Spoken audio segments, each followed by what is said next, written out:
Let's introduce the players and then we do it. First we'll do the players. So alternate Darkforce is our lovely German blue Zerg spawning on the left bottom side of Daybreak. And of course, EG's very own DeMusliM, the handsome Devil Terran, playing with red because he's the Devil Terran. That's appropriate because last time he played NASL, they brought him up for an interview. It was just like red, hellacious, just scary to Muslim. Before you can share your little story, by the way, man, DeMusliM having a 3-0 record so far in NASL Season 3, and we should not forget that he went, I believe, 8-1 in Season 2 as well. So DeMusliM really seems to love this NASL format. He's having some good success here. I know that he's loving the format with the $150 on the line. DeMusliM loves it. Anyway. So Hard Rock. I really don't know if we've told this to North Americans or not. But I mean, maybe a few people have seen it, but I think you can share it. While Kev and me were living in Germany, we lived about I don't know, a short walk away from the Hard Rock Cafe. We walked down to the tram, take a little ride across the river, and then we were at the Hard Rock. It was very close. So we would eat there on occasion. One particular day, we were laddering. Kev was playing on his PC. I was set up actually right next to him, and I don't know how bad you were playing. I know you were losing. Yeah, I was losing. But I was really losing. I was like, we were talking about going out to eat, and I was like, I just want to get one win. And then like 8 games later, I still haven't won a game. And Kev's like, seriously, bro, let's get out of here. You're tilting too hard. And I was like, whatever. And so we ate at Hard Rock. We got some ribs. We got some. Had a cocktail. Had a cocktail. Nice cocktail. Got a little apple cobbler. Had a nice dinner at Hard Rock, and we came back home and we laddered some more. Yeah, I think my record was around 3-8, which is obviously awful. Mine was like 0-17. It was. It was really bad. It was laughable. I'm pretty sure I was matching with Platinum League. So we really took our time at Hard Rock. We calmed down for 2.5 hours, had a lovely meal. Chilled, talked about StarCraft, talked about life. Came back feeling good, and we both laddered that night. And I think Kev went 11-0. Yeah. And I went 9 or 10-0. Yeah. We both. And it's all about Hard Rock, guys. So ever since then, every time we want a ladder, we go to Hard Rock first, and we never lose afterwards. No, True story. True story. So go eat them ribs at the Hard Rock Cafe. It'll make you really good at StarCraft. The ribs are really good, but not as good as TGI Fridays ribs. I have to add that. God, you got to get over this TGI Fridays thing, man. Tomorrow, man, you're gonna suffer. So we see Darkforce once more going head first. Poor Sen is gonna be like, hey, I want to go to a normal restaurant. No, Sen. You get TGI. When Todd and me are in the same place. Eat your cheeseburger and be happy about it. Well, they actually do have nice burgers at TGI. And they have a nice smoothie. Do they have anything bad at TGI? Have you ever had something at TGI that you don't like? Ketchup. Mustard. Mustardo. We see the command center going up for the Muslim. Mustardo? Yeah. That's it's an old story, I can't share it, but I will tell you that. It's funny. Okay, I'll tell you real short. Before the action kicks in.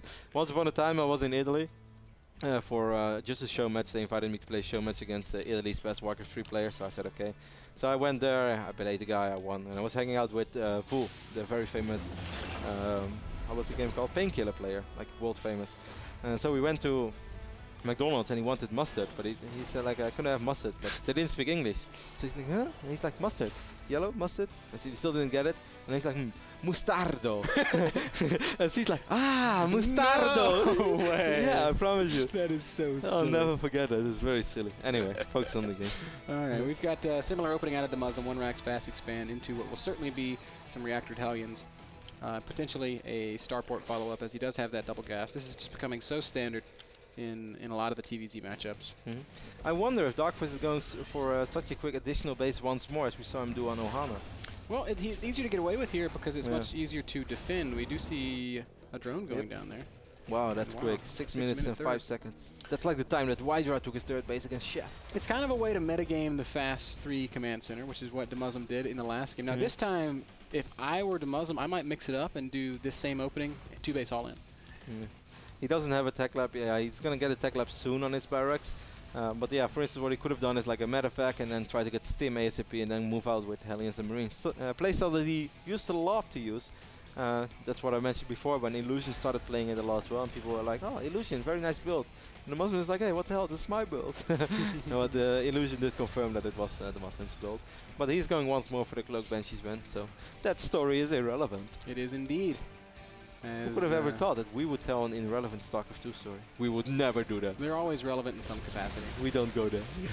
Darkforce trying to split up his lings and be cute, but doesn't matter. 2 Zerglings will never kill 2 Hellions. And that's just the end of that story. Yeah, I wanted to say never, but I really couldn't go there. Trying to imagine a world where 2 Zerglings would kill 2 Hellions. Maybe if the Hellions attack each other. Maybe if... Yeah, okay. Maybe if the Hellions are on your teammate's team and you're playing 2v2.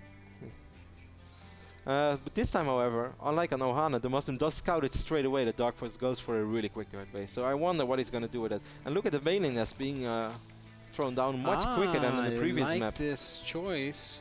I don't know if it's going to be... No, he's on 3 bases. Obviously, he's not all in here. I guess the third base could have just been a fake. And maybe still is. Oh, Darkforce trying to get it surrounded. On Crete, trying to... Oh, beautiful Ling micro there. Surrounds those Hellions. They should still be able to sneak away. Wow. Man, the Lings. Them Lings. 4 Hellions fell down so far, and the other 2 Hellions very, very low on HP. Yeah, if Darkforce had chased, he would have killed them. Yeah. I actually thought the DeMusliM would have been okay with this positioning, but if the Lings get a surround off like that, they just deal a ton of damage to Hellions. Okay, so now... Oh, it's a Spire going down. God, I swear to you, if Darkforce just Baneling busted right now, he would win the game. Look at what... DeMusliM doesn't have anything. He's got those Hellions and 5 Marines. Yeah, he got 2 Banshees, which is basically like having Void Ray against the Baneling bust. Like this play style is so susceptible to this Baneling stuff. I don't know why more people don't do it. The style that Dima used a lot at the Intel Extreme Masters. Stefano's done it too. At Assembly, Stefano did something very similar to what Demaga did, but he did it with Infestors and Banelings versus Mutas and Banelings. Yeah, remember he was so confident he was going to win games. And for those of you guys that aren't that familiar, what we're talking about is playing in a way that looks like kind of normal. So we were watching these Banshees fly in here, but there's Queens in position, there's detection galore, so Darkforce is not going to fall for that trick again. Now I would love to see like a Quake or a Mortal Kombat animation like nullify. But yeah, sorry Ben, go ahead with your But what we're talking about is playing in such a way that makes it look like you're doing something like standard Mutaling Bane. And instead of continuing to pump gas into your mutas, just stopping on like 5, 6 mutas, and then making like 50 Banelings and going for a huge bust, punishing Terran for not having tanks out. You can do the same thing with Infestors. Demaga did the muta style in Intel Extreme Masters Kiev, beating Cass very decisively with it. Yeah, beating MMA the first map. Stefano did it at Assembly, and I'm pretty sure he beat Puma with it on Antigua Shipyard. But it's possible that I'm misspeaking there.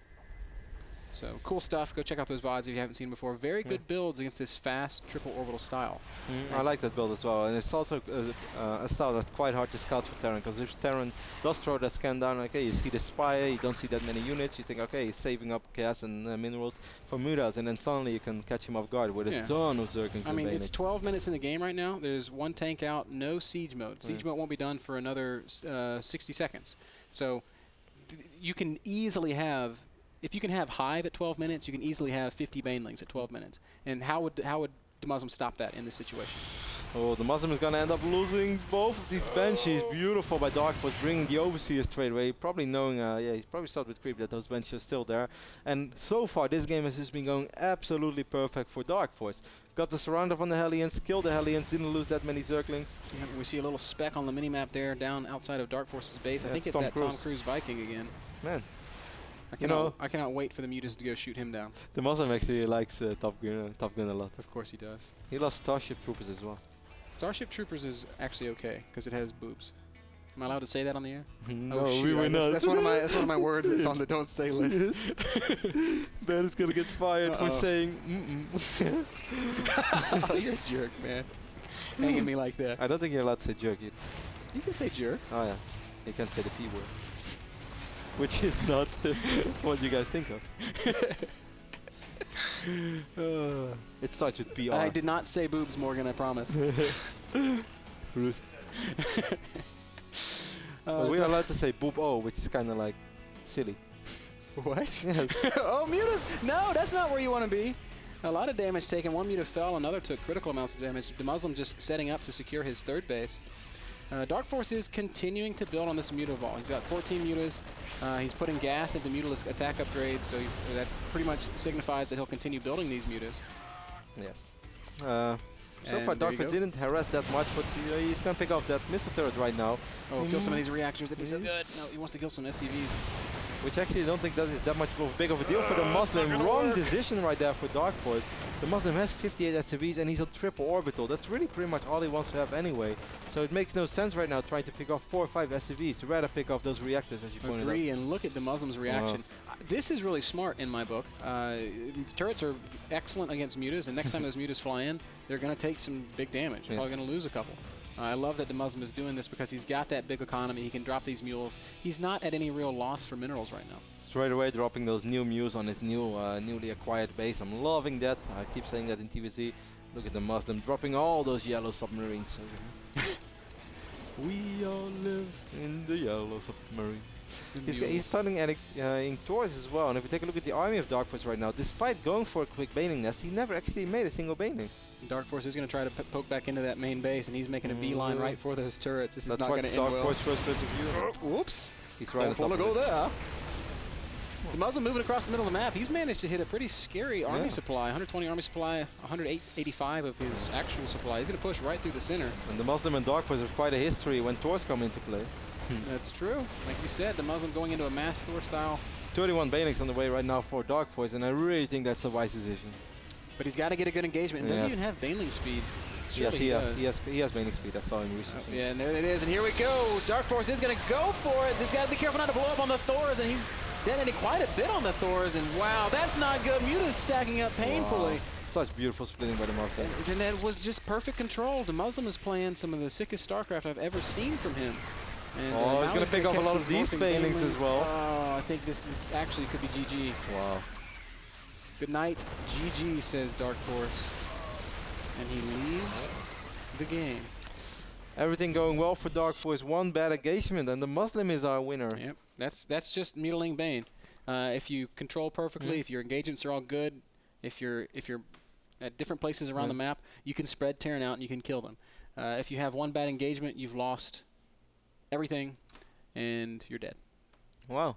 DeMusliM right now, the player with the best record in the NASL. 2-0-4-0. 2-0-4-0, flawless. Does anybody else have that? No. Yesterday, the players who won last week did not win 2-0 Hero plays today, so he could I'm not saying get there. I'm not saying he's going to be the only one, but right now he is.